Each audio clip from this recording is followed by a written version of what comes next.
Hello. അപ്പോൾ എനിക്ക് ഇന്ന് നല്ല തിരക്കുള്ളൊരു ദിവസമാണ്. അതുകൊണ്ട് തന്നെ ഇന്നലെ രാത്രിയെ ഞാൻ പച്ചരി വെള്ളത്തിൽ ഇട്ടായിരുന്നു. അതാകുമ്പോൾ രാവിലെ കുതിർന്ന് വരും. കഴുകി അങ്ങ് അത് തോരാൻ വെച്ചിട്ട് ഞാൻ രാവിലെ കാപ്പിക്ക് വേണ്ടി ഗോതമ്പ് ദോശയും ചമ്മന്തിയും ഉണ്ടാക്കി. അതാകുമ്പോൾ ജോലി പെട്ടെന്ന് കഴിയും. കാരണം എനിക്ക് ഒട്ടും വയ്യ, ജലദോഷവും തലവേദനയും എല്ലാം കൂടെ ആയിട്ട് നിൽക്കുകയാണ്.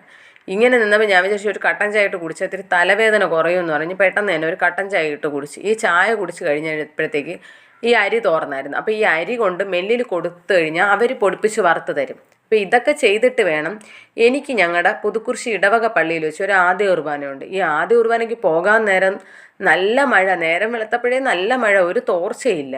ചില അറിയിപ്പുകൾ എത്ര മഴയായാലും വെയിലായാലും നമുക്ക് ഒഴിവാക്കാൻ പറ്റത്തില്ല, നമ്മൾ പോയേ പറ്റത്തുള്ളൂ. അപ്പോൾ അതുപോലെ ഒരു അറിയിപ്പാണ് എനിക്കിതും, ഒഴിവാക്കാൻ പറ്റത്തില്ല.